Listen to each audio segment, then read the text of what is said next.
Next topic is calculation of equilibrium constant from experimental information. किस तरह से हम साम्यावस्था स्थिरांक की गणना करते हैं अगर हमें प्रायोगिक रूप से पता रहता है कि पर्टिकुलर रिएक्शन के जो रिएक्टेंट हैं अभिकारक हैं उनकी सांद्रता अभिक्रिया के रेट को किस प्रकार प्रभावित कर रही है। तो इस टॉपिक को समझने के लिए हम एक इक्वेशन लेते हैं, general equation. So consider a general equation. The equation is 2a plus 3b gives 2a plus 3b gives 2c plus d।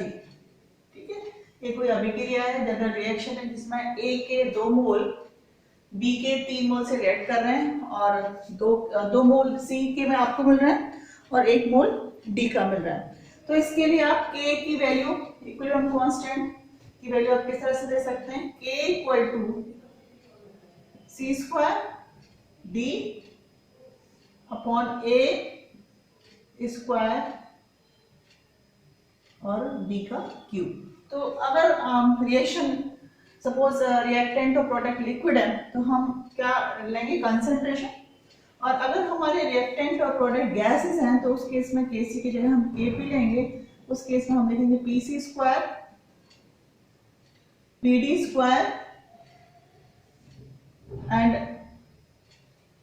Pc square Pd Pa का होल स्क्वायर Pd का whole cube. So this is the equilibrium constant in terms of concentration, साम्यावस्था स्थिरांक सांद्रता के terms में, और दूसरा है साम्यावस्था स्थिरांक प्रेशर या दाब के टर्म्स में। तो Kp हम कब लेते हैं, जब हमारे जो रिएक्टेंट होते हैं, गैसेस रिएक्टेंट और प्रोडक्ट होते हैं, और Kc हम कब यूज करते हैं, जब हमारे गैसेस रिएक्टेंट और प्रोडक्ट हमारा लिक्विड होता है। ठीक है, अब हम इस रिएक्शन के लिए माना कि ये जो रिएक्शन है, ठीक है, स्टार्टिंग में A मोल हमने A के लिए और B मोल हमने B के लिए, तो हम कह सकते हैं इनिशियली हमने क्या लिया, इस रिएक्शन को दोबारा लिखते हैं, 2a plus 3b gives 2c plus d। Starting में A मोल A के लिए, B मोल B के लिए।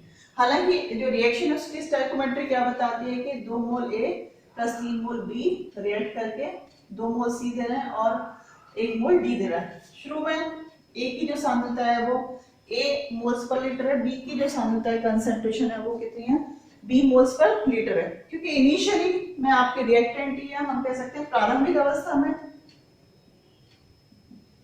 इनिशियली आपने क्या लिया, A के A मोल, B के B मोल, C और D की जो कंसंट्रेशन है वो 0 है क्योंकि रिएक्शन अभी जैसे स्टार्ट ही हुई है।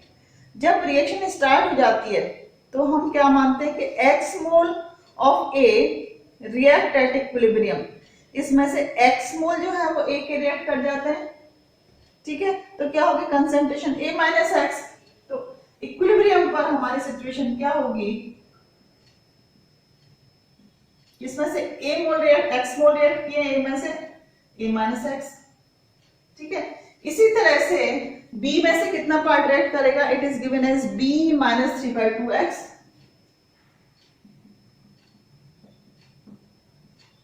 B minus 3/2x, it is given as C minus x plus small c, इसकी concentration C minus x, and it is given as D minus x upon D upon 2 minus x. So these are the various concentration। आप कैसे इसको represent कर रहे हो, या हम कह सकते हैं इसको x upon 2, B का हाफ पार्ट रिएक्ट कर रहा है। तो in another terms we can say that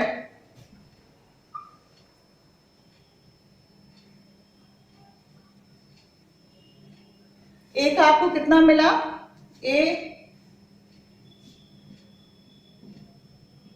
A minus x upon B.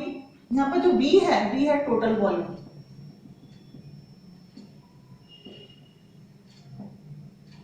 B क्या है, टोटल वॉल्यूम कितना है इसका, इसको नोट करते हैं B से। तो A की जो सांद्रता है साम्यावस्था में, concentration of A in equilibrium is given as A equal to A minus x upon B। ठीक है, इसी तरह से जो B की कंसंट्रेशन है, आप देख सकते हैं B में कितने मोल पार्टिसिपेट कर रहे हैं, 2, और हमें इसको थ्री बी के पार्टिसिपेट कर रहे हैं, 2 सी के पार्टिसिपेट कर रहे हैं, 2 ए के पार्टिसिपेट कर रहे हैं।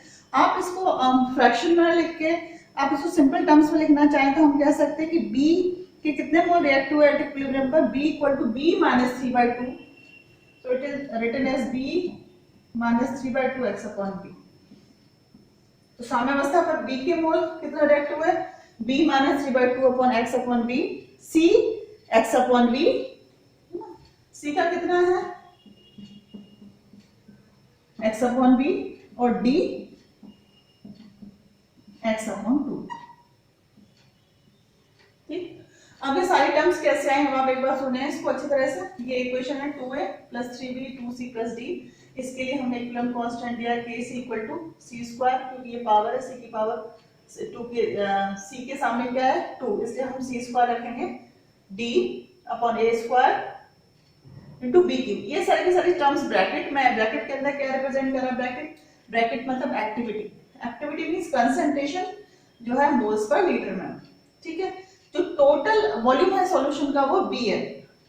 स्टार्टिंग में हमने क्या लिया है, A के A मोल लिए और B के B मोल लिया है। शुरू में हम इनिशियली A के A मोल लेके और B के B मोल लेके रिएक्शन स्टार्ट करें। स्टार्टिंग के अंदर C और D के 0 मोल है। साम्यावस्था पर इक्विलिब्रियम पर हमने माना कि A में से X मोल रिएक्ट कर रहा है। ठीक, अब हम इसको न्यूमेरिकल उसमें टर्म्स में कन्वर्ट करने के लिए हम क्या करेंगे, इसको होल नंबर में कन्वर्ट करने के लिए इस पूरी इक्वेशन को हम 2 से डिवाइड करेंगे। तो पूरी इक्वेशन को 2 से डिवाइड करने पर क्या होगा, ये a किस में कन्वर्ट हो जाएगा, सिंपल a, है ना, b किस में कन्वर्ट हुआ 3/2b, c किस में कन्वर्ट सिंपल c और d किस में कन्वर्ट हुआ d/2। यानी कि इक्विलिब्रियम या साम्यावस्था पर आप देखिए a के कितने मोल रिएक्ट हुआ, a - x upon b, a में से कितना अमाउंट रिएक्ट हुआ x, B क्या टोटल वॉल्यूम है सॉल्यूशन का। इसी तरह से आप देखेंगे B में से कितने मोल रिएक्ट हुआ, B - 3/2 upon x upon b। ठीक, इस तरह से C में से कितना रिएक्ट हुआ, C = x upon b और B = x upon 2b। ठीक, अब आप समझ सकते हैं कि हमें 2 क्यों आया, क्योंकि हमने इसको होल नंबर में कन्वर्ट किया। तो 2 से डिवाइड करने पर A में कन्वर्ट हो गया, B 3/2 में कन्वर्ट हो गया, C में कन्वर्ट हुआ और D d/2। इसलिए साम्यावस्था पर इक्विलिब्रियम पर d के x upon 2b जो मोल है वो आपस में रिएक्ट कर रहे हैं। तो आई थिंक आपको ये समझ में आ गया होगा। अब हमें क्या करना है, ये सारे की सारी जो वैल्यू है a, b और c और d की, इन सारी वैल्यूज को किसमें पुट करना है, आपको kc के टर्म्स में पुट करना है। Put this value in equation number 1। Suppose ये है इक्वेशन नंबर 1 और ये है इक्वेशन नंबर 2। इन सारी वैल्यूज को आपको किसमें पुट करना है, put these value in equation number 1,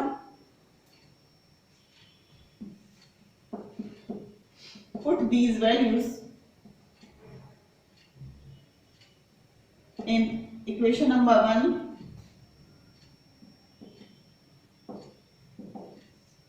equation number 1 में रखने के बाद ये किस में कन्वर्ट हो गया, kc = a की जगह c की जगह आपको क्या रखना है x upon b। ठीक है, d की जगह क्या रखना है x upon 2b divided bye c² की जगह आपको क्या रखना है, सॉरी a² की जगह क्या रखना है, a - x upon b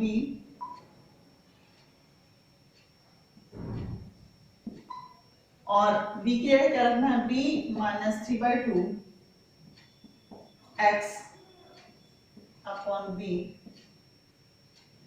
का होल क्यूब। तो c क्या था अपना c² x upon b का whole square. This is the equation number 2। अब आप देखें kc क्या हो गया, kc = x upon v का whole square x upon 2b divided by a - x upon b का whole square b - 3/2 x upon b। अब आप इसको सॉल्व करेंगे इस इक्वेशन को, तो kc = क्या जाएगा, kc = 4x² b³। अब हम इसको सॉल्व करेंगे तो kc = 4x² b³ divided by a - x का होल स्क्वायर, ठीक है, and multiplied by 2b - 3x का होल क्यूब, 2b - 3x का whole cube. So this is the final equation. Kc equal to 4x square into b cube divided by a minus x square 2b minus 3x cube। तो आप देख सकते हैं अगर आप कैसे मेजर कर रहे हैं रिएक्शन को, आप अगर reactant and product liquid state में ले रहे हैं तो उस केस में हम बहुत सारी जो फिजिकल प्रॉपर्टीज हैं उनको देखकर हम देख सकते हैं कि फिजिकल जो प्रॉपर्टीज हैं वो रिएक्शन के साथ साथ कैसे चेंज हो रही है। जैसे कि कंडक्टिविटी हम ले सकते हैं। कंडक्टिविटी स्टार्टिंग में जब रिएक्टेंट थे या अभिकारक थे उस समय चालकता अलग थी। जैसे जैसे अभिकारक प्रोडक्ट के अंदर चेंज हो रहे हैं, अभिकारक उत्पाद के अंदर परिवर्तित हो रहे हैं, उस स्थिति में क्या उनकी जो चालकता है उसके अंदर परिवर्तन आ रहा है। अगर हमारा कोई प्रोडक्ट या रिएक्टेंट एसिड है तो हम डायरेक्ट टाइट्रेशन मेथड या अनुमापन विधि से हम उसकी सांद्रता को मेजर कर सकते हैं। ठीक है, इसी तरह से अगर हमारा रिएक्टेंट कलरफुल है और आप देख सकते हैं कि उत्पाद बनने के दौरान उसके कलर में चेंज आ रहा है, if your reactant is colourful या कलर्ड और प्रोडक्ट बन रहा है उस केस में जो कलर है वो फेड हो रहा है या दूसरा कलर चेंज हो रहा है, तो हम कलर की इंटेंसिटी देखकर हम जो है वो क्या स्पीड है या क्या रेट है रिएक्शन का वो अपन देख सकते हैं। कभी कभी जो पीएच एक इम्पोर्टेंट रोल प्ले करता है कि रिएक्टेंट की जो पीएच है, सपोज इट इज एसिडिक और when it is converted into base product it's pH will be base. अभिकारक आपका क्या एसिड है, जैसे जैसे रिएक्शन हो रही है वो किसमें चेंज हो गया, बेस में। तो इस तरह से पीएच के अंदर क्या चेंज हो रहा है आप ये सारी चीजें मेजर करके अभिक्रिया का जो रेट ऑफ रिएक्शन है, अभिक्रिया की दर है, हम वो माप सकते हैं। लेकिन अगर हमारा जो रिएक्शन है अगर वो गैसियस फेज में है, गैस फेज में, तो हम उस केस में हम क्या करेंगे, वेपर डेंसिटी मेजर करते हैं। तो वेपर डेंसिटी मेजर करके टाइम टू टाइम क्या चेंज हो रहा है वेपर डेंसिटी में, इस तरह से हम जो है वो केपी की कैलकुलेशन कर सकते हैं। Next is the gaseous reaction. हम सिर्फ गैसियस रिएक्शन के बारे में बात करते हैं। जब हम गैसियस रिएक्शन के बारे में बात करते हैं और हमने रिलेशन एस्टैब्लिश किया था केपी और केसी के बीच में, तो हमने क्या देखा था कि KP equal to KC R T की पावर डेल्टा एन। ठीक है, KP equal to KC R T की पावर डेल्टा एन, यानी कि केपी और केसी के अंदर कितना अंतर होगा ये किसके ऊपर डिपेंड कर रहा है, डेल्टा एन के ऊपर। यहाँ पर डेल्टा एन क्या है, नंबर ऑफ मोल्स। किसके number of moles, moles of product minus moles of reactant. यानी आपने उत्पाद के कितने मोल लिए हैं और अभिकारक के कितने मोल लिए हैं उसके बेसिस पर या रिएक्शन किस तरह की है, ठीक है, उस बेसिस पर डेल्टा एन की वैल्यू डिपेंड करती है। मींस केपी केसी के कब इक्वल होगा, कब डिफरेंट हो, कब ज्यादा होगा या कम होगा, ये सारी की सारी चीजें किसके ऊपर डिपेंड कर रही हैं, डेल्टा एन के बेसिस पर। और हमने तीन तरह की रिएक्शन कंसीडर की थी। पहले जहां पर डेल्टा एन इक्वल टू 0 था, डेल्टा एन इक्वल टू 0 मतलब number of moles of reactant और number of moles of product जो है वो बराबर है। अभिकारक के मोल और उत्पाद के मोल दोनों बराबर है, उस केस में डेल्टा एन का मान 0 होगा। हमने रिएक्शन ली थी H2 plus I2, this gives 2HI। तो आप देखेंगे यहाँ भी 2 मोल और इधर भी 2 मोल, तो डेल्टा एन प्रोडक्ट माइनस आप रिएक्टेंट फाइंड आउट करोगे तो डेल्टा एन की वैल्यू क्या आ गई, 0 आ गई। तो इस तरह की जो रिएक्शन होती है यहाँ पर आप 0 रखोगे एनीथिंग पावर 0, तो इस केस में क्या होगा, Kp इक्वल टू Kc, यानी कि कोई फर्क नहीं पड़ रहा चाहे आप इस तरह की रिएक्शन गैसेस फॉर्म में लें या आप इस तरह की रिएक्शन जो है वो लिक्विड फॉर्म में करें।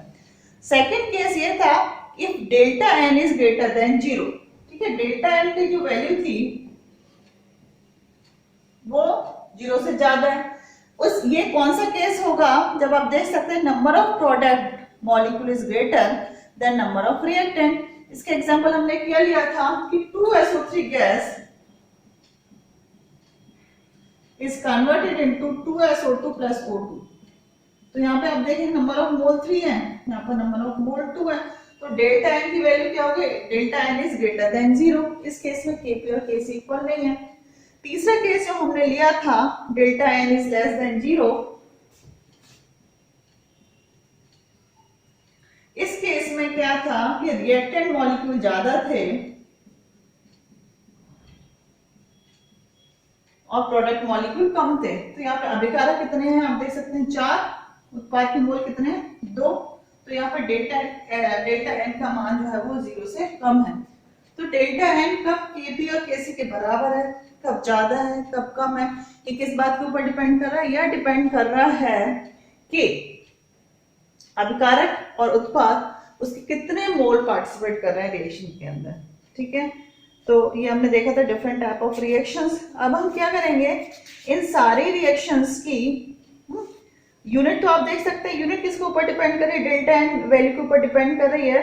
तो अगर मैं N2 + 3H2 = ट्वाइस NH3 इस वाली रिएक्शन के लिए बात करती हूँ, तो Kc की यूनिट कितनी हो गई? मोल -2 लीटर स्क्वायर। अगर डेल्टा एन इक्वल टू 0 है, आप देख सकते हैं डेल्टा एन इक्वल टू 0 है, उस केस में क्या होगा? Kp इक्वल टू Kc है। ठीक है, Kp की यूनिट क्या हो गई? एटमॉस्फेयर। ठीक है, इस तरह से हम on the basis of delta n हम यूनिट भी फाइंड आउट कर सकते हैं कि Kp की यूनिट क्या होगी और Kc की यूनिट क्या होगी। अब हम 1 बाय 1 ये रिएक्शन डिटेल में लेते हैं। पहले हम रिएक्शन कंसिडर करते हैं where delta n equal to 0।